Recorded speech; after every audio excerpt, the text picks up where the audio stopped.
O Livro de Ouro de Saint-Germain, Discurso 2. Invocação. Ó tu, presença infinita e onipenetrante, tu, poderoso mestre dentro de cada forma humana, nós reconhecemos e aceitamos a tua presença plena manifestada dentro dessas formas e dentro da forma humana de cada indivíduo que Deus emitiu. Nós te louvamos e agradecemos porque finalmente nos tornamos conscientes dessa poderosa presença para quem podemos nos volver e reconhecer como a plenitude da atividade de Deus, o Eu Sou de todas as coisas. Saudações a todos vós. Quando Jesus disse: Eu sou a ressurreição e a vida, proferiu uma das mais poderosas afirmações que podem ser expressas. Ao dizer Eu sou, ele não se referiu à expressão externa, mas sim à poderosa presença do Deus interior, porque disse repetidas vezes: Eu, por mim, nada posso fazer. É o Pai no meu interior, o Eu sou, que realiza as obras. Disse outra vez Jesus: Eu sou o caminho, a verdade e a vida, reconhecendo o total e único poder, Deus em ação dentro dele. Uma outra vez ele disse: Eu sou a luz do mundo. O que me segue não anda nas trevas, mas terá a luz da vida, iniciando cada afirmação de importância vital com as palavras Eu sou. Considerar o Eu sou como toda e qualquer coisa que desejais ser é um dos mais poderosos meios para libertar o poder interno de Deus, amor, sabedoria e verdade, e pô-lo em ação na experiência externa. Vamos nos referir à sua poderosa enunciação, talvez uma das mais grandiosas jamais expressas em linguagem falada. Eu sou a porta aberta que homem algum pode fechar. Percebeis a importância vital de tudo isso? Quando compreenderdes plenamente estas afirmações, então vos darei conta da grandeza de seu alcance. No momento que reconhecerdes e aceitardes plenamente Eu sou como a poderosa presença de Deus em vós, em ação, tereis dado um dos mais importantes passos para a libertação. Agora, fixai-vos bem na afirmação: Eu sou a porta que homem algum pode fechar. Se puderdes compreendê-la, tereis a chave que vos permitirá atravessar o véu da matéria, carregando convosco toda a consciência que gerastes ou acumulastes, que é imperfeita, para então transmutá-la ou elevá-la até à perfeição na qual ingressastes. Nunca é demais o esforço em salientar a importância de meditardes, tanto quanto possível, no Eu Sou, como sendo a poderosa, ativa presença de Deus em vosso lar, em vosso mundo, em vossos negócios. Cada vez que respirais, é Deus em ação em vós. Vossa faculdade de expressar ou emitir pensamentos e sentimentos é Deus agindo em vós. Como sois dotados de livre-arbítrio, depende unicamente de vos qualificar bem ou mal a energia emitida por vossos pensamentos e sentimentos, e determinar como essa energia agirá por vós. Ninguém poderá perguntar: como saberei qualificar essa energia? Todos conhecem a diferença entre pensamento, sentimento e ação, destrutivos e construtivos. O discípulo que está recebendo esta instrução deverá constantemente analisar o motivo que se acha por detrás da questão, e investigar se esse motivo contém algum sentimento de orgulho intelectual, arrogância ou teimosia na mente externa e no corpo. Se houver no motivo um desejo oculto de inquirir para provar que a instrução está errada, ao invés de receber a bênção e a verdade pretendidas, o indivíduo, inconscientemente, fechará a porta por algum tempo à capacidade de receber o bem que lhe foi oferecido. Quero ainda lembrar aos discípulos, não obstante suas opiniões pessoais a respeito do que possa ser a verdade, que experimentei por muitos séculos essas instruções condensadas que estão sendo agora divulgadas. Se alguém desejar receber o maior benefício possível e o entendimento que trarão, com absoluta certeza, sua independência e libertação, deverá ouvir com a mente inteiramente aberta, ciente de que o Eu Sou, a ativa presença de Deus em cada um, é sua capacidade infalível de receber, aceitar e aplicar sem limite a instrução que está sendo ministrada. Ela é acompanhada de uma radiação que tornará possível a alguns discípulos, hoje em dia, entenderem essas simples, ainda que poderosas, asserções da verdade para sua grande bênção e libertação. Durante muitos séculos tem sido repetido à humanidade: ninguém pode servir a dois senhores. E por que isto é? Primeiro, porque só existe uma inteligência, uma presença, um poder com capacidade de agir, e é a presença de Deus agindo em vós.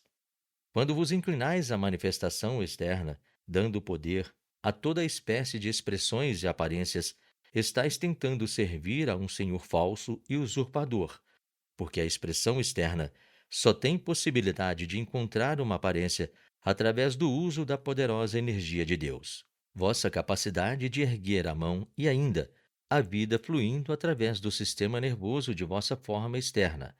É Deus em ação em vosso corpo. Amados discípulos, experimentai empregar este meio simples de memorizar Deus em ação em vós. Por ocasião sairdes à rua, pensai por um instante: isto representa a inteligência e o poder de Deus que me permitem caminhar. E esta é sua inteligência mediante a qual eu sei para onde me dirijo. Então, vereis que não é mais possível deixar de compreender que cada movimento que fazeis é Deus em ação. Cada pensamento em vossa mente é energia divina que vos dá a possibilidade de pensar.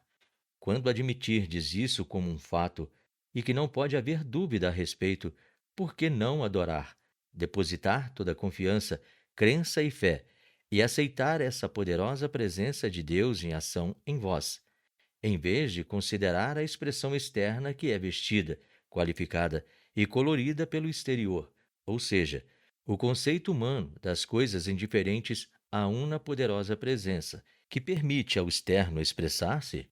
Toda forma externa não é senão uma parte da vida mediante a qual cada indivíduo deve reconhecer, através das próprias experiências, a verdadeira fonte do seu ser e retornar à plenitude da perfeição por meio da sabedoria autoconsciente assim alcançada. A experiência externa da vida nada mais é que um incessante e imutável filme passageiro que a mente externa criou, presumindo ser o autor real, de modo que a extensão se fixa constantemente no exterior, que só contém imperfeição, a ponto de os filhos de Deus esquecerem sua própria divindade, mas a ela devem retornar. Deus é o doador, o recebedor e a doação, o único possuidor de toda a inteligência, substância, energia e opulência que há no universo.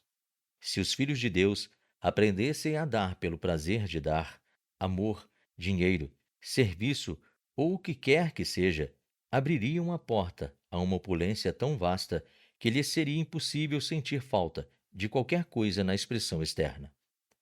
O mal da humanidade, que tem causado desmedido egoísmo e condenação, sem precedentes de uns para com os outros, é a ideia de insistir na posse pessoal e domínio dessas maravilhosas dádivas de Deus, quando há unicamente um amor em ação, uma inteligência, poder e substância, ou seja, Deus em cada indivíduo. A advertência que deveria estar presente a todo discípulo e indivíduo é precaver-se contra o desejo do eu exterior e atribuir poder a si mesmo. Se em cada ato da personalidade houvesse plena confiança em Deus, transformações inacreditáveis teriam que estufar-se no ser, por depositar amplo crédito a quem pertence por direito.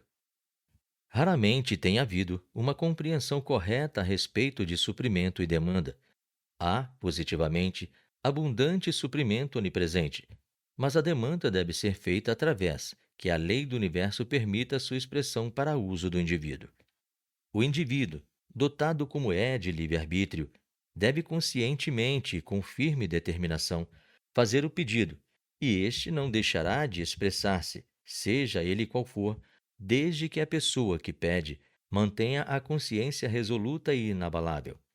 Estas simples afirmações, empregada com determinação sincera, eu sou a grande opulência de Deus, feita visível para meu uso correto, agora e sempre, trará ao indivíduo tudo quanto possivelmente possa desejar.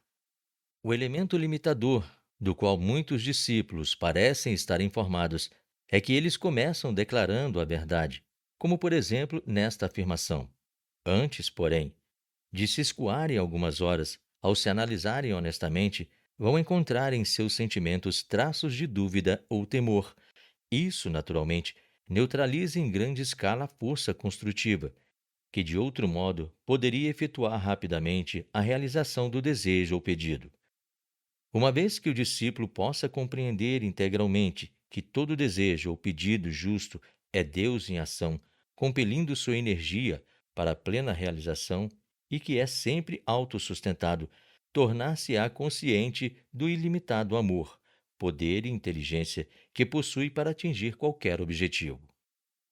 Com esta simples compreensão, a palavra fracasso seria completamente apagada do seu mundo e em pouco tempo de sua consciência, porque verificaria estar dirigindo uma inteligência e poder que não podem fracassar. Assim é que discípulos e indivíduos chegam ao seu domínio pleno, como é desígnio de Deus. Jamais foi propósito do grande Pai todo sabedoria, todo amor, que a qualquer um de seus filhos faltasse a menor coisa, mas por permitirem sua atenção fixar-se na aparência externa, que é como as areias movediças do deserto, separarem-se eles mesmos, consciente ou inconscientemente, dessa grande opulência e inteligência. Essa grande opulência é patrimônio seu e pode obtê-la todo aquele que se voltar para o Eu Sou, o princípio ativo de Deus, eternamente dentro dele próprio, como a única fonte de vida ativa, de inteligência e opulência. Em todas as épocas existiram determinadas normas de conduta necessárias ao discípulo que deseja alcançar certas metas. Isto se refere à conservação e ao governo de força vital por meio do sexo.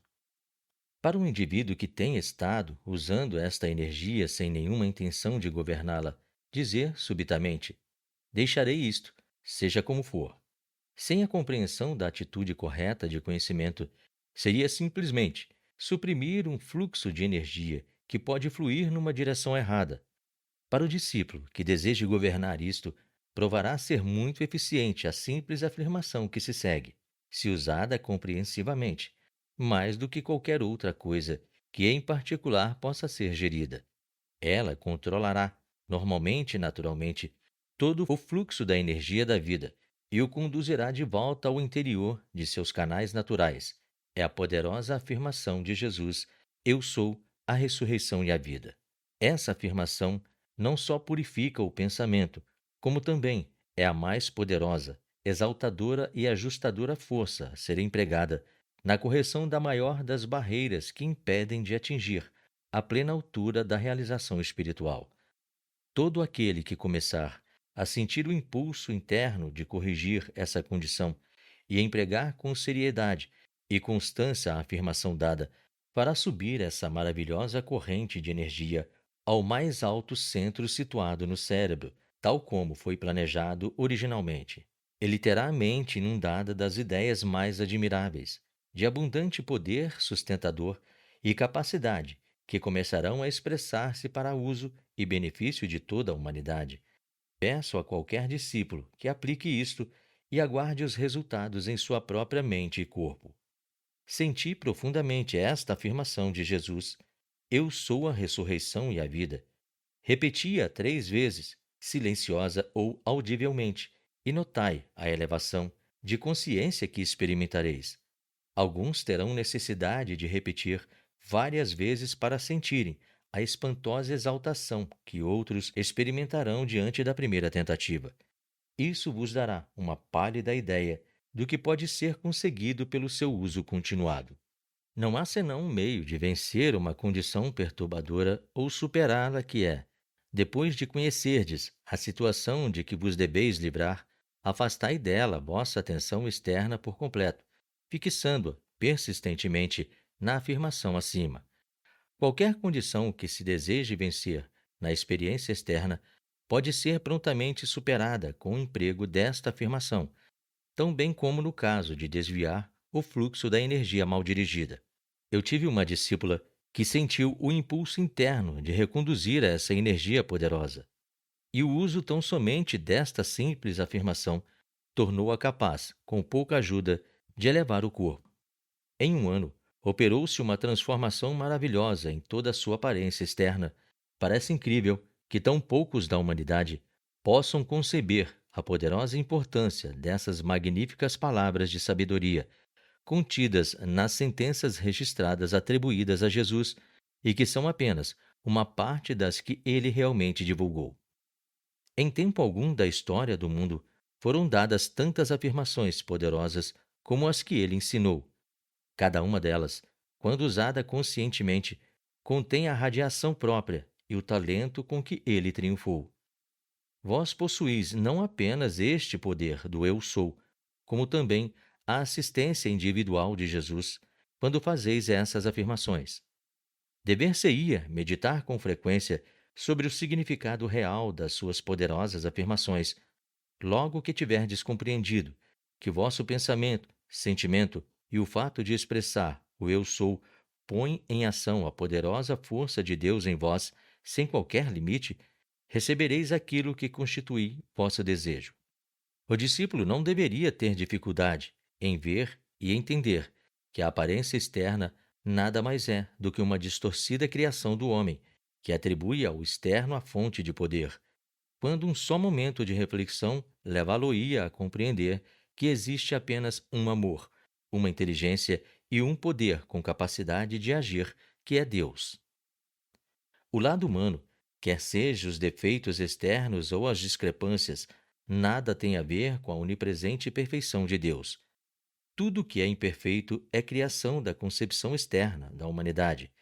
Se o homem voltar-se para o seu eu superior, sabendo que Deus é todo perfeição e qualquer aparência externa é apenas a criação humana, por meio do uso indevido do poder de Deus, se considerar e aceitar sinceramente a perfeição de Deus, verá em seguida manifestar-se em sua vida e experiência essa mesma perfeição poderosa.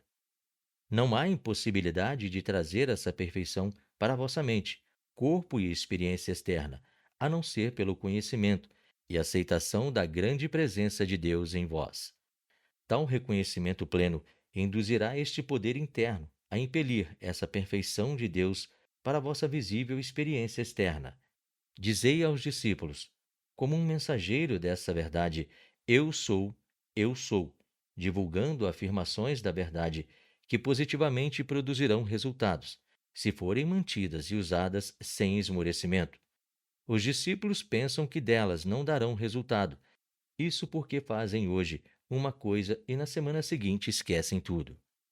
O desejo de luz e verdade é a presença de Deus no desejo, impelindo a si mesmo a entrar em ação. Para obter iluminação, usai esta sentença: eu sou a plena compreensão e iluminação deste assunto, que eu preciso saber e compreender. No dia em que vossos olhos se abrirem para ver alguns desses maravilhosos seres ascensionados, vossa alegria perdurará por toda a eternidade. Se uma pessoa não assumir a atitude, eu tenho capacidade para fazer isto, nunca no mundo poderá realizar aquilo que deseja. No momento em que declarais, eu sou a ressurreição e a vida, em pensamento e sentimento, imediatamente volta-se toda a energia de vosso ser para o centro, dentro do cérebro, que é a fonte de vosso ser. Não podeis aquilatar a força contida nessa afirmação. Não há limite para o que podeis, por meio dela, conseguir. Foi a afirmação que Jesus mais empregou em suas mais difíceis provações. Tende sempre em mente que, quando decretais uma coisa construtiva, é Deus em vós, induzindo-vos a fazê-la. A coisa mais tola que se possa imaginar é perguntar: já comprovastes isso em vossa experiência? Todo indivíduo tem de tirar a prova por si mesmo. Do contrário, ela não terá significação nenhuma para ele. Nada realmente tem significação para quem quer que seja, até o dia em que disso faça uso. O sentimento traz consigo uma certa visão coexistente. Muitas vezes, sente-se uma coisa com grande clareza, porque na realidade está sendo percebida do ponto de vista interior. À medida que entrais no estado ascensionado, pensamento, sentimento, visão e cor se manifestam quase simultaneamente. O som, quando harmonioso, é suave. por razão que a música que eleva é a mais repousante em seus efeitos, enquanto que a música estrondosa é justamente o oposto.